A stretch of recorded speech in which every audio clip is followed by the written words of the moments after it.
All right, this is Wednesday, April 7th, or KAP. We're talking about credit versus debit card, and we're also talking about credit history.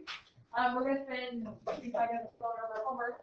So if you're at home, just look through the key and then ask your questions. All right, these are we had it so you could sort them, but I'm just going to let my class record these things. I'm going to give you all a few minutes and then we'll talk through it. So again, if you're at home, pause and play once you got this order. All right, I'm just going to start talking. So the big thing, debit cards are immediate, credit cards are later. A lot of people use credit cards to, there's reasons to use credit cards. If you're buying, like, I always use big purchases as an example, like, oh, okay, I want to do this Lewis iPhone version that's out there. As we know, phones tend to cost money, gaming systems, stuff like that. They're not cheap. And so when you get to be an adult, sometimes you don't want to have that big chunk of money taken off of your paycheck, like right then and there. You want to say, okay, I do have the money to pay off for this, but I'd rather pay like $100 each month and pay it off over time, because then you don't have to like not eat for a week or something like that. You know what I mean? Because usually when you get your paycheck, a certain percentage goes for rent, pays bills, pays for food, gasoline, your kids who sometimes need to be fed too, I guess. I could start them this month just so I can have my iPhone, or I could pay it off over time. So that's what credit cards are helpful for. Again, it's money that you have, but you're going to be like earning over time. There's benefits and disadvantages to both of them, and so here's a few. So again, debit cards is money that you have, and a lot of people like to use that, prefer to use debit cards because they don't want to overspend. They don't want to forget, oh, I bought this iPhone last month and this PS 7000, I don't know what we're on right now, this month, but I forgot about that one. It's like you can add up a lot of debt really quickly with a credit card. Okay? But again, if you're one of those responsible people that can keep track, credit cards are nice because again, it's not all one. Okay? These are disadvantages. Again, I'll pause and play when I'm ready. Okay, so talking about these a little bit. So with a credit card, again, a lot of kids, and I at a time I thought this too. I was like, oh, with a credit card, I can spend $10,000 and then I'll just pay it off over time. Credit cards are foolish, and they know to be like, okay, let's limit them at first. Let's say they can borrow up to $1,000. They have what's called a spending limit. They're saying, okay, this new kid, let's get to the know them a little bit. I'm gonna let them borrow $1,000 a month, or not a month, but $1,000 at a time. And if they're good about paying that off, if they've established, okay, they can borrow $1,000 and pay it back, they can borrow $1,000 and pay it back. If you're good about that, that's when you can increase your spending limit to $5,000, $10,000, and so on and so forth. But you have to establish that reliability with the company for them to be like, okay, here's a bigger spending, stuff like that. So again, if you're responsible, credit cards are nice. And like, why would you want to get that aside from paying off stuff later? Is a lot of times credit cards will give you perks, like with the different companies. You can get a Target gift card, or not gift card, a Target credit card or a Costco credit card, Southwest. There's like a lot of companies have credit cards. And the way that they draw you in is they'll give you some sort of perk. Oh, with Southwest, every time you use your credit card, we'll give you points that you can use on a flight. With Target, they give you like a 5% discount every single time that you check out and you use your Target gift card, you get 5% off. I'm like, yeah, I want to do that. I mean, money is money. I want to save as much as I can. But then again, if you like to not be carefree like that, debit cards are for you, where you're only spending what you have, you don't get carried away. And honestly, just family to family, it depends on what you do. It just depends on who you are as a person. Any questions so far? Okay. At the bottom, a blank is a charge for the use of a credit borrowed when the balance is not paid off. What is that thing called when they charge you when you don't pay it off? It's a fee. It's called interest. Okay, so credit cards will charge you interest after a amount of time if you don't pay it off. So let's say your off in 6 months, and a year later you still have $500 worth to pay. They're going to start charging you interest because they're like, okay, well, you borrowed that $500 or however much. I let you borrow that amount and you still haven't paid me back. So I'm going to charge you a little bit more because I need that money. That's my base money. I need to give that to other people, but you're not paying me back. So they'll charge you interest. A lot of times, like loans, when you're paying for college or for a car, those bigger loans, you don't use a credit card to pay for college, right? You don't use a credit card to buy a house or stuff like that. You'll take out a loan, which is like a bigger credit card, okay? With paying for college and stuff like that, you're paying off over like usually you're about, if you're getting just like a bachelor's grade, we'll talk about that on Friday, but if you're talking about like general college, that's 4 years long, and that's a long time to borrow a lot of money, right? You're like, well, I'm not going to do that. And so a lot of times banks will charge you interest. Okay, they'll say, okay, well, you owe us $20,000, but we're going to charge you interest because it's taking you 4 years to do that. Okay, and so they're knowing that you're going to college, which is meaning you're probably going to get a good paying job afterwards, and so they can charge you interest. They're not really worried. Because again, you're responsible enough to go to college and stuff like that. So they'll balance that, but they are going to charge you interest. Okay? Any questions? So we have a few examples with interest. Jake's recent credit card bill was $364, and the credit card company charges 2% interest of the amount owed for each month his payment is late. How much interest will Jake owe after his 1 month late fee? And then how much will he owe in all? How can we solve for how much interest is charged? You want to warm up like this yesterday? Yes. 264 times 0.02. Very good. We talked about like we're trying to find 2% of 364, and remember that means to multiply. So we said 0.02 because that's how we would write it, like as a decimal times 364. What was another way we said we could solve for it yesterday? I could set up a proportion. In that proportion, I would put 10% over 100. Very good. I would put 2 over 100 because it's a percent, and then I put that 364 on the bottom because that's my whole. I'm solving for the interest, which is a part. So it's up to you if you want to work side to side or up and down. It would be like times 3.64 if I went sideways. But don't forget that up and down is another way you can solve proportions. If I'm solving towards x, I could, what would I do there? How do I go from 100 to 2? I could also divide by 50 if I want. Okay, so you have 1, 2, 3 different ways you can solve it right there. Take a second. Answers, how much? $7.28. Is that what y'all got to? Okay, so the interest is going to equal $7.28. So that's how much additional stuff. So that's just if it's 1 month late. But will that build up over time if he continues to not pay it? Yeah, it will turn into 14, 20, all that stuff. We also need to figure out how much he will owe in all, because again, it's not just that he's paying off. He also has to pay off the 364. So to figure out in total, I would need to do what?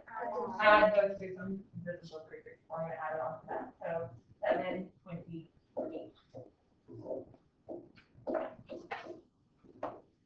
Okay. So now in total, he owes $371.28. Okay. So interest rate, you could say that 2% is a lot. You could say it's a little. It sort of depends on the amount you're paying off. Okay. Again, if you're really bad at paying off your credit card bills, that interest rate goes up over time. If you're good about it, it lowers, and they charge you less. They give you times where, oh, you can pay it off in 6 months with no interest. If you ever hear that, like in commercials, they're like, interest free for 9 months. That means you have 9 months to pay off as much as you can, and then they'll charge interest on that remaining amount. Okay? Learning all the life lessons. Huh? 9 months.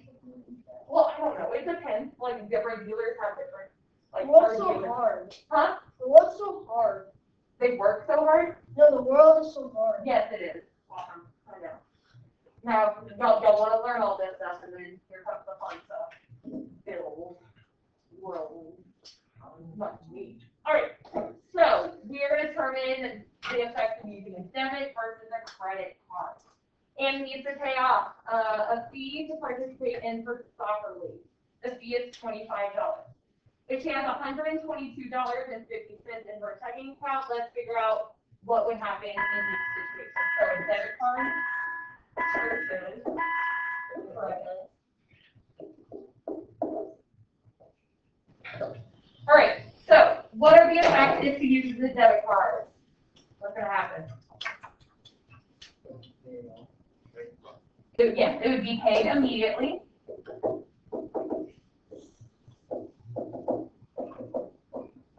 Will she have to worry about interest or any late fees or anything like that? No. So probably no fees right then and there.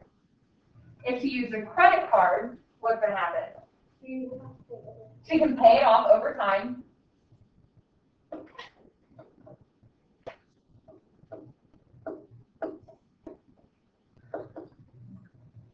And what else? She could have some interest. She may have interest. Okay? So it's really up to personal preference because some people, like if I only have this much in my bank, I might be using that money and then to pay for food and stuff like that. I might not be able to pay that $25 right then and there. But if I do, I can pay it off right now. It's just up to you what works. Chances are I would pay it off right then and there. Okay? So that's basically debit versus credit, now versus later. So let's do a quick check. This isn't in your notes, this is just up here. Y'all tell me credit or debit. Number one, interest is charged if the amount is not fully repaid. That is my credit, very good. When a purchase is made, money is immediately removed from a linked account. Debit. Has an assigned spending limit. Credit. And then allows you to buy something now and pay for it in the future. Pay for it in the future, that would be your credit. Okay?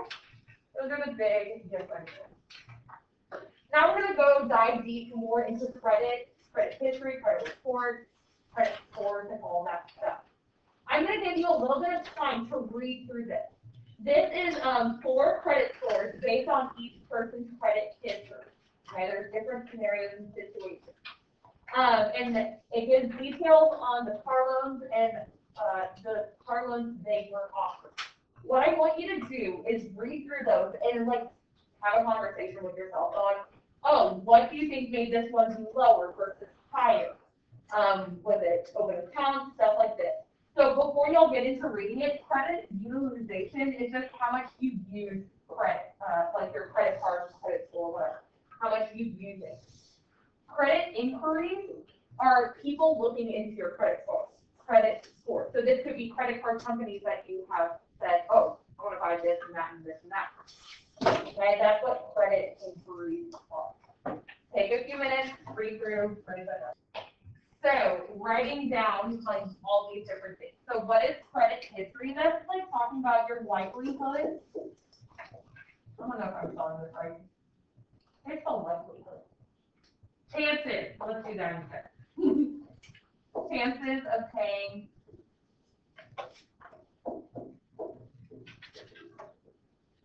off loans or borrowing money, credit, all that kind of stuff. Okay, credit history is your likelihood of paying back people. You get a credit score based on your credit history. Y'all are face to face now. Have y'all been here for a Fun Food Friday now? Yeah. Yes. Okay. So you know how like Fun Food Friday happens. Some of y'all haven't. But when Fun Food Friday comes around and you're like, oh no, I forgot all my money at home. And you're like, can I borrow $5? And there's those people, and you're like, absolutely, I know you're gonna pay me back tomorrow, right? You have those reliable friends. Tomorrow they're gonna bring you a bag full of pennies, and it's gonna be $5 worth of pennies. And you're like, well, at least they do that. But then there's that friend, and you're like, this school hasn't even paid me off from the last time. No, I'm not gonna let you borrow. You have friends like that? Yeah, some of y'all do, and I'm sorry that you have friends like that. But they exist in the world, okay? And so that's sort of like an early on credit score, credit history. You have those friends who are gonna pay you back, and you're like, yeah, sure, I'll let you borrow money. And then you have those friends who still owe you from the last time. They would have like a low credit score, but So, different things that affect a person's credit history. We said that for some stuff, or some things. Yeah, More missed payments. yeah, so it's gonna affect it good or bad. If you miss payments, is that gonna make you go up or down?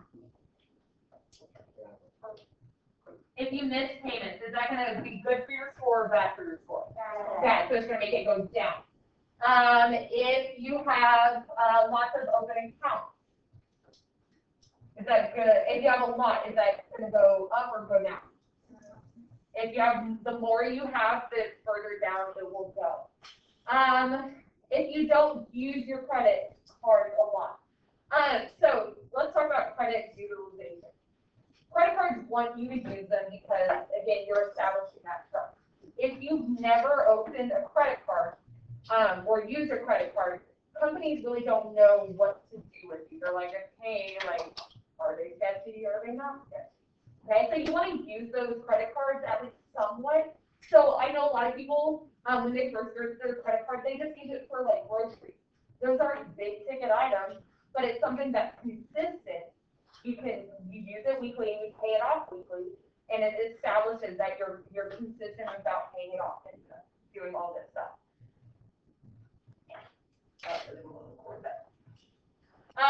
So factors, missed payments, open accounts, credit increase, those are all things that can affect it. Credit increase. Why is it important to establish a positive credit history? Positive history,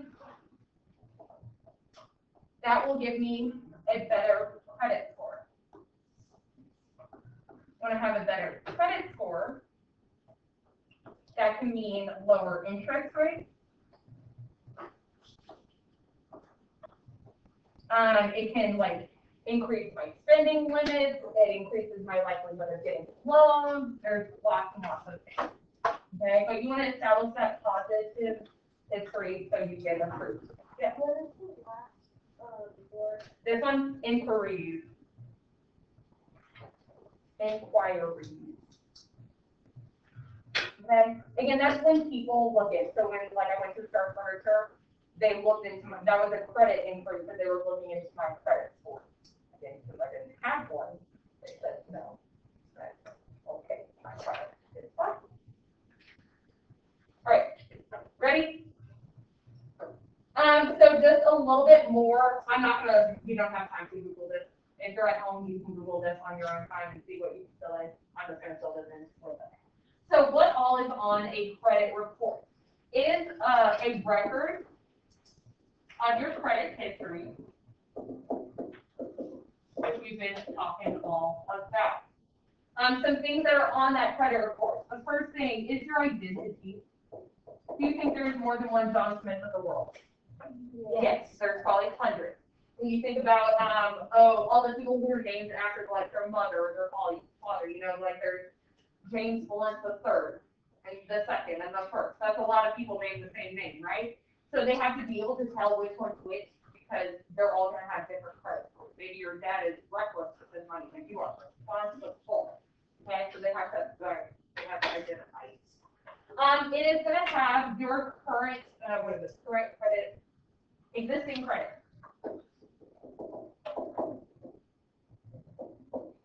It is going to have your existing credit. So any loans that you currently have, any bills, credit history, credit card bills that you have,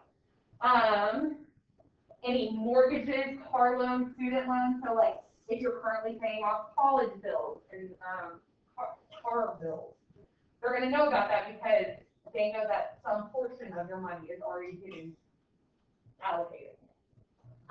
It's going to have your public records. I have to think of a credit card.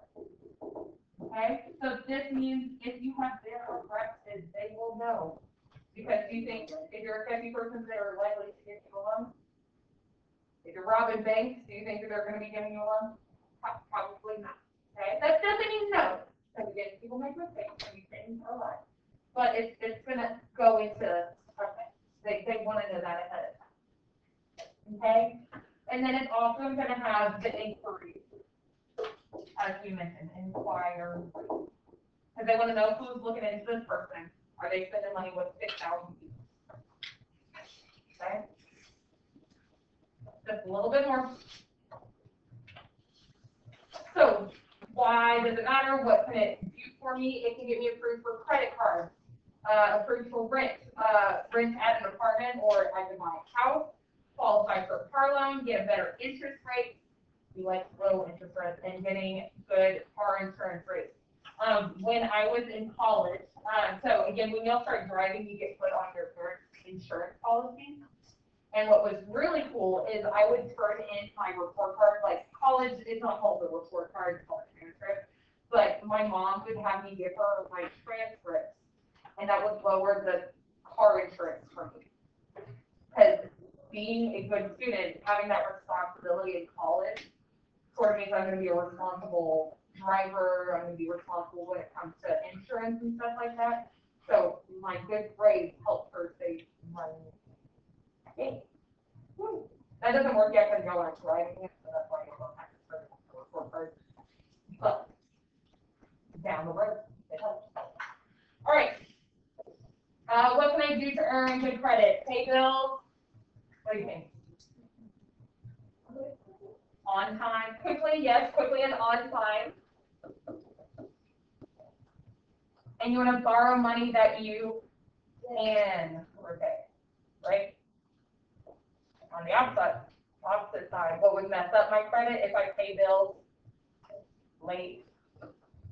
Borrow money that you cannot repay. And having unpaid loans. Those are no bueno. Okay? So, last little bit. We understand we're humans. We make mistakes. When you're fresh out of college and you cry like a little baby, like a child.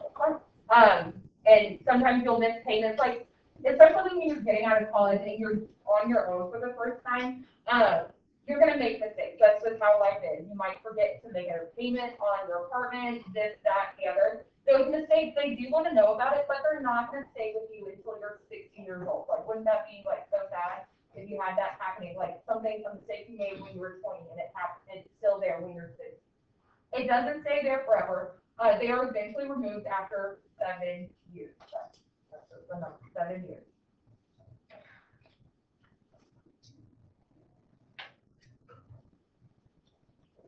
Okay. Last little bit. Again, the credit score is just that number that's assigned to you, based on how likely you are to repay their loan. They usually range from 300 to 850. And do we want a high credit score or a low one? We want a high. The higher, the better. Okay, and again, I think we've done this one already. Money charged for borrowing a loan, that is interest. Okay? So, the rest of this is like practice and homework. The priority is on the test tomorrow, so maybe after your test tomorrow, coming back to all of these worksheets would be really good for you. It helps you practice. But at the top of that list of things to do tonight is that minor quiz, the quizzes that I talked about yesterday. That is the top priority. I'm going to pass that test, but if you're at home, that should be online on our